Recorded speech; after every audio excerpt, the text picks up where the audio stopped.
Good evening, Bahamas. Coming up in our news tonight. New Governor General is sworn in. The family of a man who was gunned down on Thursday night is speaking out.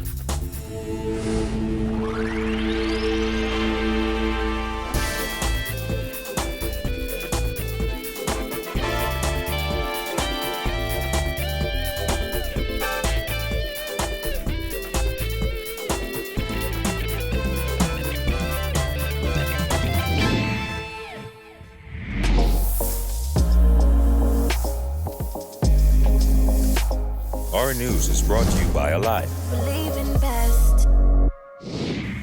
Good evening, Bahamas. Thanks for joining us for our news. I'm Giorgio Bain, topping news tonight. Veteran politician Cornelius A. Smith was sworn in as the 11th Governor General of the Bahamas in a ceremony that was held in Parliament Square this morning. Our Jasmine Brown reports. Smith was sworn in as top officials looked on, and his message for the day was one of unity.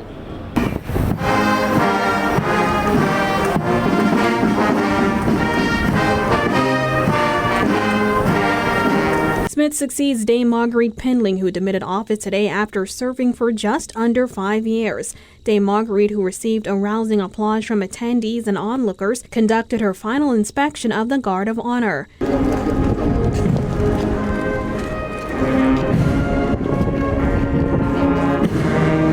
Once the inspection was finished, she was whisked away back to private life. After her departure, Smith was brought to Bay Street, where he took the oath of office and became the 11th Governor General of the Bahamas. In his inaugural speech, Smith pledged to discharge his constitutional duties with impartiality. We should also take stock of the road that we must still tread to better promote the values of inclusiveness, civility, fairness, and national harmony. Smith, who is a founding member of the Free National Movement and a former member of Parliament and cabinet minister, said as the nation approaches its 50th year of independence, Bahamians should celebrate their accomplishments. He also spoke of helping to accomplish national harmony. In keeping with the fine example of my distinguished predecessors, I pledge to promote national unity. Prime Minister Dr. Hubert Minnis expressed confidence in Smith as the country's new Governor General. We look forward to your tenure and the role you may play in fostering national unity and a greater commitment to community service. We are confident that Your Excellency will represent our country with distinction both at home and abroad. Reporting for our news, I'm Jasmine Brown. Following today's swearing in, opposition leader Philip Brave Davis said he was encouraged by some of the elements of Smith's speech. He said the right things, and we trust that his pronouncements today, that he holds true to those pronouncements.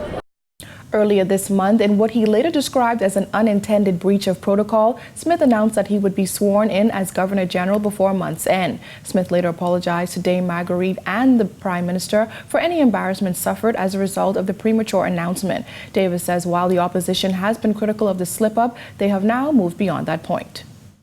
His journey here was a bit of a hiccup because of his premature announcements, but that aside, he's now in the seat of the Governor General, and we'd expect him to continue the traditions and the execution of office as he would have seen done by the Dame Marguerite Pendling. Well, 2 men were shot and killed at a home in Star subdivision off Prince Charles Drive today. Police said the victims had just arrived at the residence when 2 gunmen opened fire on them.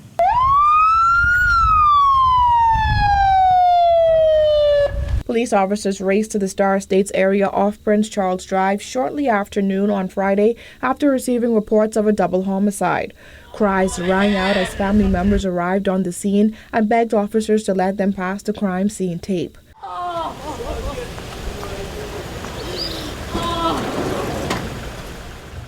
Chief Superintendent Solomon Cash gave these details on the scene. Shortly after 12:30 p.m. today's date, the police responded to a gunshot report here at Star subdivision of Prince Charles Drive. Once the officers got here, they met two bodies who were lying on the ground in a yard just to the rear of me. Those officers summoned EMS, who came to the scene, examined both victims and pronounced them dead.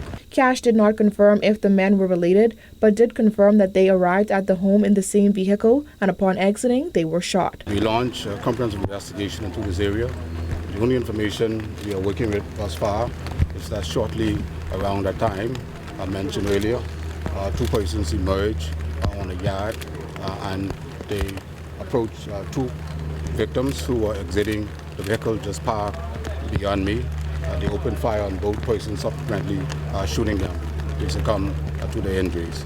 Cash did not confirm the victims' identities, but told reporters that both men, believed to be in their 40s. There's some information that one of the persons is known to us. However, we're not going to release the name until notification of next of kin. Police made this familiar plea to the public. We are appealing to members of the public who live in this area or who may have been walking the area during the time of the incident to contact the police with any information they get at 911, 919, or the Central Detective Unit at 502-9991 or 2.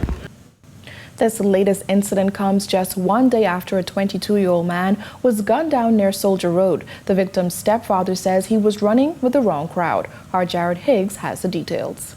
According to police, it was around 11 o'clock on Thursday night when they received reports of gunshots in the area of Calvin and Linkford Streets, just off of Soldier Road. Now, when they responded, they found the body of a man lying on the floor. Paramedics tried to revive him, but they pronounced him dead on the scene.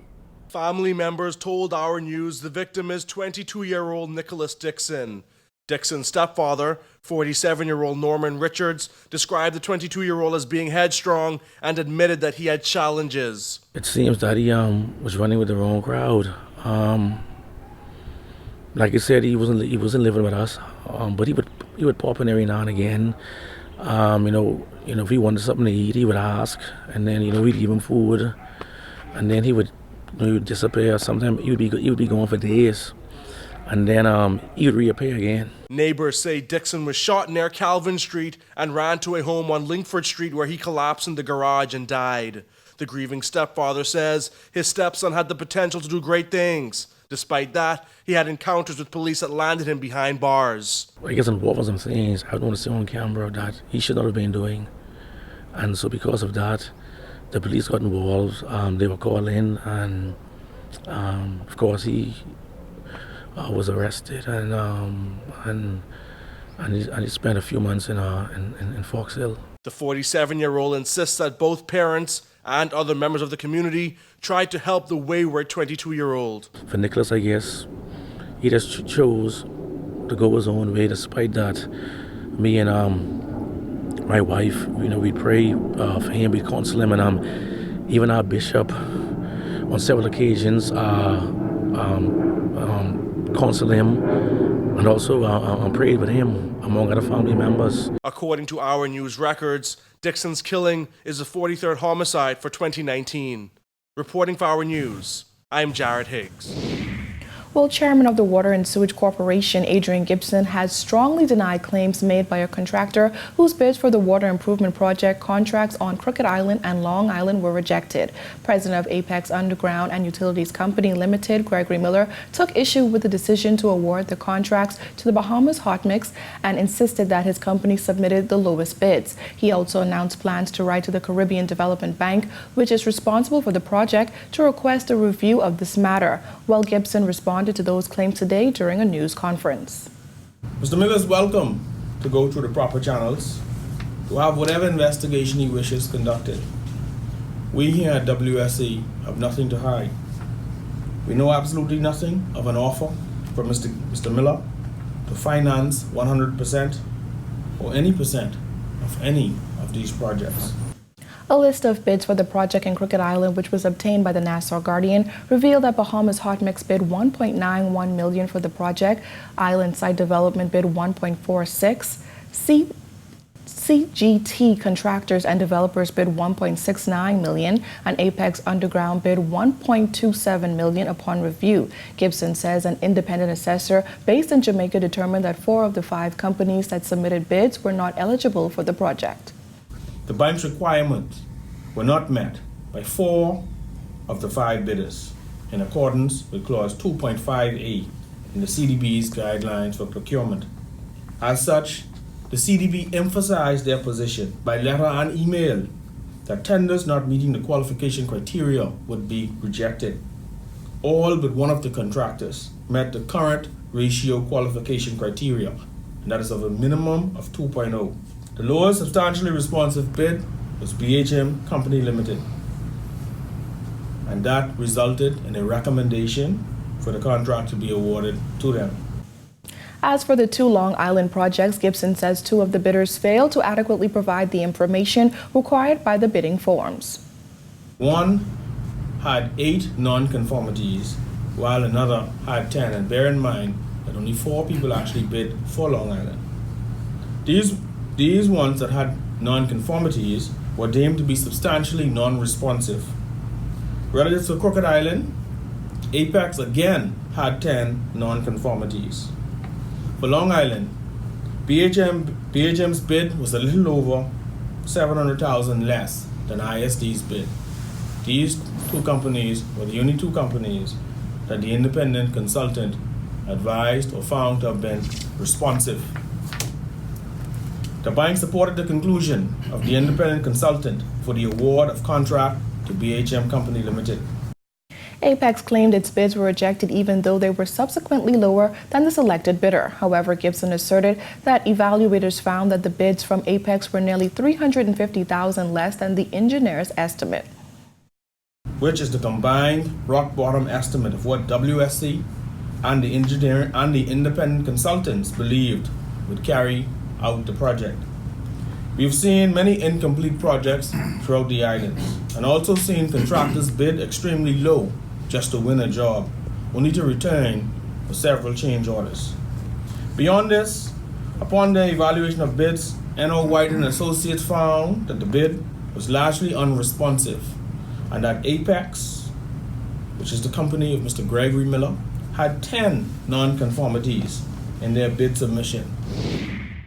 It costs taxpayers $6 to $7 million a year to accommodate boarders at the Princess Margaret Hospital, according to Health Minister Dr. Dwayne Sands. Boarders are homeless patients who have been treated and discharged but have nowhere to go because no family members have come for them. Sands says officials are working to address the long-standing issue. Our Jillian Gray reports.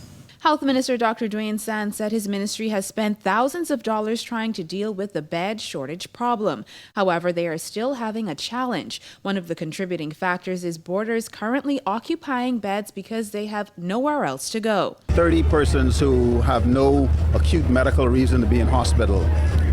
Just today, we have 20 plus patients waiting in accident emergency because there are no beds. And so the issue of boarders is a huge issue for persons trying to get into the hospital. When we add to that the challenges in the intensive care unit, where we're down to 12 beds because of our nursing shortages, deliberate actions to solve many of these problems becomes critical. The problem of boarders has spanned administrations. The health minister said dealing with the problem is very complicated, as in some instances there are children involved. A 2016 report revealed that boarders cost PMH about $18,000 each day. As for how much their room and board is costing the government now, Sands said this. The last time we did a study, we believe it costs the Bahamian people about $6 to $7 million a year dealing with these boarders. In many cases, he says their family members have abandoned them, and no one has come forward to take responsibility for those patients. They require a little bit more care than they can receive in some of the nursing homes. And so, yes, we are looking at this particular problem to see how we can perhaps augment the care in some of the nursing homes. There are some commercial long-term facilities that are coming on stream, and maybe that can be of some assistance. But it impacts the care for ordinary Bahamians every day. Now, while Dr. Sands did not say when the problem of boarders will be dealt with, he did say it is a problem that they are actively looking into. Reporting for our news, I'm Jillian Gray. Still to come, Bahamians observe National HIV Testing Day. Plus, the summer youth program attracts 2,000 students. Stay with us.